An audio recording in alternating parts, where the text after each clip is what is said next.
Next up was our second dinner at 1923 in the Roy Disney Room. Carrie started with the baked oysters with spinach, shallots, pancetta, and crisp Japanese breadcrumbs. The baked oysters are really good. They're very similar to a Rockefeller. Just nice crispy breadcrumb on top, a little lemon from the fresh lemon, some spinach. It was really good.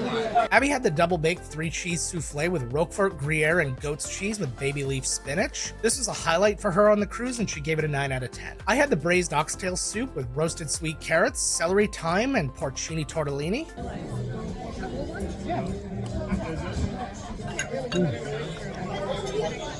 The oxtail is incredibly tender.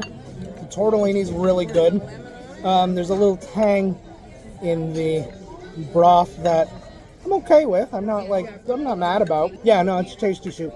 Carrie also tried the Belgian endive, radicchio, and escarole lettuce salad with brie cheese, Valencia orange, candied walnut, and aged Jerez vinaigrette, which she called a refreshing dish. For entrees, Abby had the ratatouille feuilleté with pan-roasted eggplant, zucchini, bell pepper, pistou, and basil provincial. She found this really disappointing as she was hoping for a more traditional ratatouille like the one we had on Chefs de France last year. She gave this her lowest score for any entree on the cruise at 3 out of 10. Reese had the pizza with fries and mac and cheese. This mac and cheese wasn't as runny as what I was talking about earlier, but it was still the only thing that he didn't finish on his plate. Carrie had the juniper marinated venison loin with Tupelo honey parsnip puree, roasted shallots, heirloom carrots, game chips, and a Napa Valley port wine jus. She said the meat was cooked perfectly and the game chips were light yet flavorful. I had the oven-baked lobster tail. They told me I could order 2 tails, so yes please. It was served with a sun-dried tomato lemon pesto mash, roasted asparagus, and drawn butter. The lobster was rich and not dry, which is a hard task when you're baking lobster in bulk. It was an incredible dish. For dessert, Carrie had the Californian grapefruit cake, which she loved, saying it was very moist and flavorful. Abby had the raspberry vanilla creme brulee, despite its lack of coconut, seeing as she had coconut for every other dessert. This was a close second favorite dessert of hers, and she gave it a 9.5 out of 10. I had the old-fashioned apple pie with braised cinnamon apples and vanilla ice cream. Apple desserts are my absolute favorite, and this pie with its giant apple pieces hit on all cylinders for me. Reese had a Mickey-shaped chocolate chip cookie, which he loved on whimsy alone. Then our server Hernan made him a paper fish out of this kid's menu. You can see by his face that he was impressed.